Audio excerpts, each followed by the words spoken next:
La membrane plasmique est une caractéristique de tous les organismes cellulaires. Elle protège la cellule de son environnement.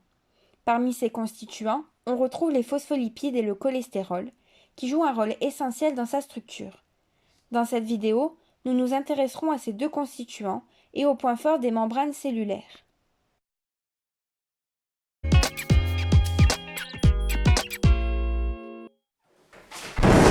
Oh, qu'est-ce qui se passe? Oh, je suis pas d'humeur. C'est encore les cours, je suppose. J'ai eu 2 heures de cours en amphi, j'ai rien compris. Oui, mais qu'est-ce que tu veux que je te dise, moi? J'ai pas besoin de claquer la porte, hein. Oh, regarde, je viens de trouver une vidéo sur YouTube, elle va trop m'aider. Eh bien, t'es bipolaire comme les phospholipides, hein.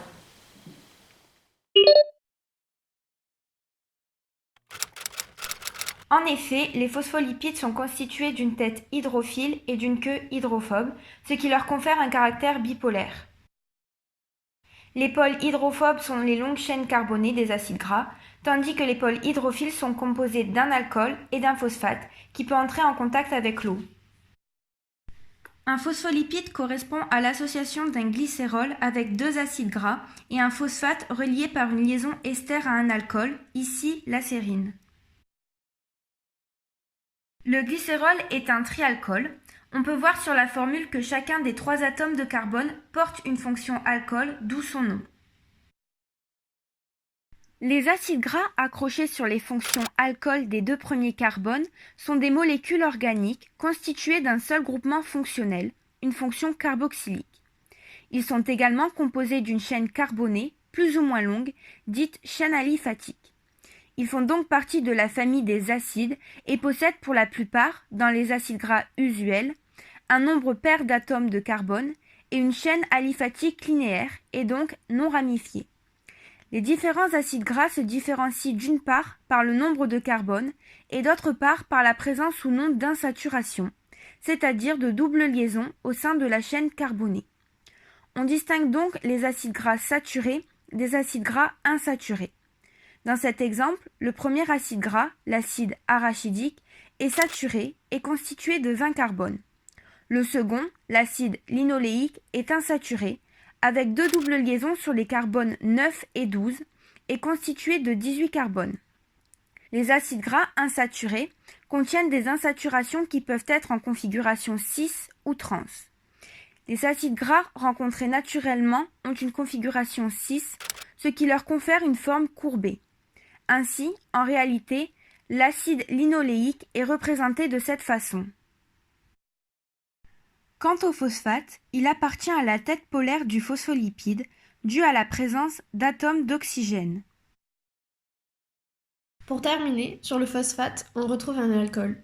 Ici, il s'agit de la sérine, mais d'autres alcools peuvent également se lier au groupement phosphate du glycérol 3-phosphate, comme l'inositol, la choline, l'éthanolamine ou le glycérol. Les glycérophospholipides constituent l'architecture de base de la membrane plasmique. Ils sont disposés en double couche de façon à ce que les pôles hydrophobes soient en vis-à-vis afin de réduire leur contact avec l'eau et que les pôles hydrophiles soient en contact avec les milieux aqueux. La membrane possède plus ou moins de phospholipides contenant des acides gras insaturés présentant de ce fait des courbures dans les chaînes. Ceci induit une diminution des interactions comparée aux membranes comportant des acides gras saturés. En effet, les interactions sont plus fortes entre les chaînes droites des acides gras.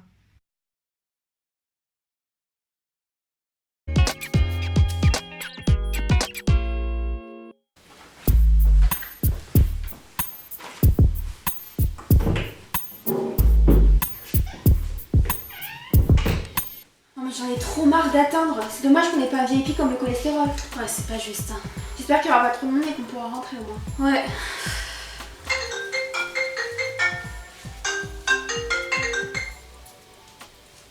Oui, allô? Oui, où tu es, Aquaporine? Oui, mais sans toi, je peux pas rentrer. Il faut absolument que tu viennes. En plus, tu sais très bien que je suis pas hydrophobe comme les autres. Ok. Ah ouais, il y a quand même beaucoup de monde. J'espère que je vais réussir à me faufiler parce que moi je suis pas évitée. Oh, mais j'ai qu'à appeler un transporteur pour qu'il m'aide à rentrer.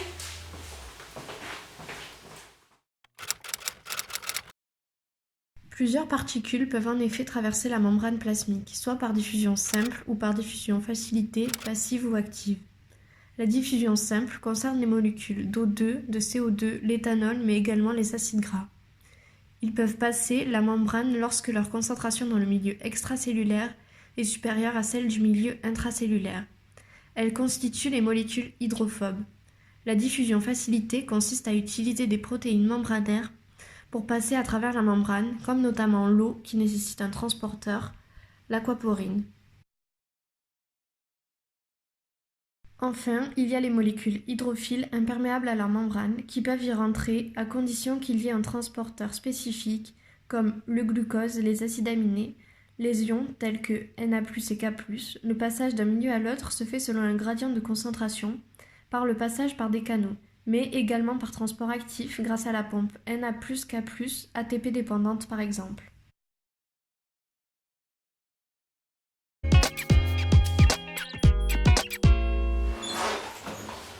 T'as vu le cholestérol arriver? Il était trop canon. Ah non mais ouais, un truc de fou. Mais c'est qui le cholestérol? Mais tu le connais pas? Mais pourtant indispensable à notre survie. En plus, il est super bon, c'est vrai? Mais ouais, t'as pas vu comment son squelette est imposant? Bah non. En plus, selon les caractères des gens et les situations, il permet de les augmenter ou de diminuer leurs interactions. Genre c'est un peu un entremetteur quoi. Le cholestérol est un alcool de la famille des stérols. Il présente en plus de son noyau stérane une fonction alcool placée sur le cycle carboné A et une double liaison au niveau du cycle B. Il se caractérise par la présence d'une chaîne carbonée latérale au niveau du cycle D, et même si la fonction alcool du cholestérol constitue un pôle hydrophile, l'imposant squelette carboné est donc hydrophobe, ce qui rend la molécule insoluble en milieu aqueux. Le cholestérol est un lipide membranaire amphiphylle qui s'intercale entre les bicouches membranaires. Il est fourni par l'alimentation ou synthétisé de novo par le foie et joue un rôle dans la fluidité membranaire. Cette particularité structurale impose une orientation bien précise du cholestérol dans la membrane plasmique. Le squelette carboné est forcément enchâssé dans la région hydrophobe délimitée par les phospholipides, alors que la fonction alcool est en contact avec le milieu aqueux. De plus, le cholestérol possède un rôle tampon et de fluidité membranaire. Quand il y a beaucoup d'acides gras saturés, il y a de fortes interactions entre les chaînes carbonées droites. Le cholestérol permet donc la diminution des interactions en augmentant la fluidité membranaire. Quand il y a beaucoup d'acides gras insaturés, les interactions diminuent du fait des liaisons doubles, cis. Le cholestérol crée des interactions en augmentant la viscosité.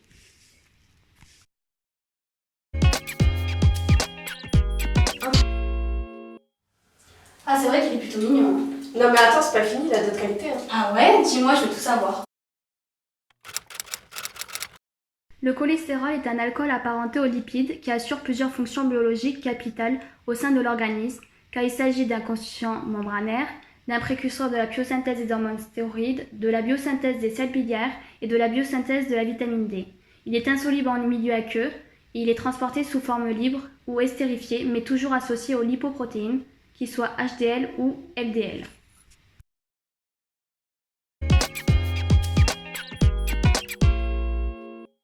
Est-ce que je t'ai déjà parlé d'elle? Bah non, je crois pas, c'est qui? Alors c'est une fille, elle est assez fermée, elle met des barrières.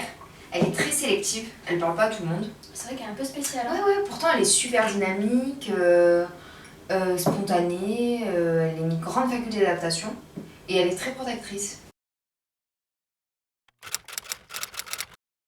La membrane a pour rôle initial de séparer le milieu extracellulaire, c'est-à-dire le liquide interstitiel, du milieu intracellulaire, soit le cytoplasme, de composition différente. En effet, cette membrane plasmique protège contre les variations brutales du milieu extracellulaire et contre l'action des différentes enzymes. On retrouve dans le milieu intracellulaire du K+, HPO4-, H2O et des protéines.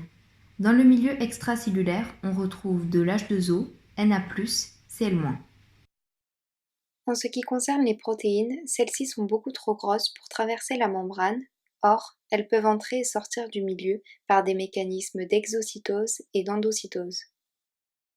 En effet, parmi les points forts de la membrane, on retrouve l'idée qu'elle forme une barrière sélective car les molécules insolubles dans le feuillet hydrophobe ne passent pas entre les lipides.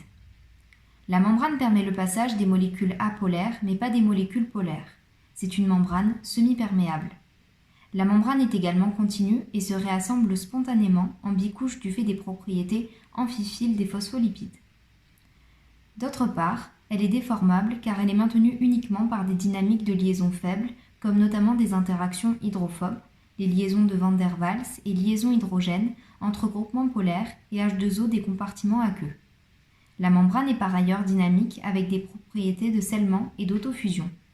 Il s'agit d'une mosaïque fluide dans laquelle les protéines sont mobiles. On y retrouve des protéines transmembranaires possédant une partie hydrophobe qui leur permettent de s'insérer dans la membrane. Enfin, la membrane possède des propriétés de fluidité qui varient en fonction de la température qui rompt certaines liaisons faibles, mais également en fonction de la présence d'acides gras insaturés qui l'augmentent et le cholestérol qui la tamponne.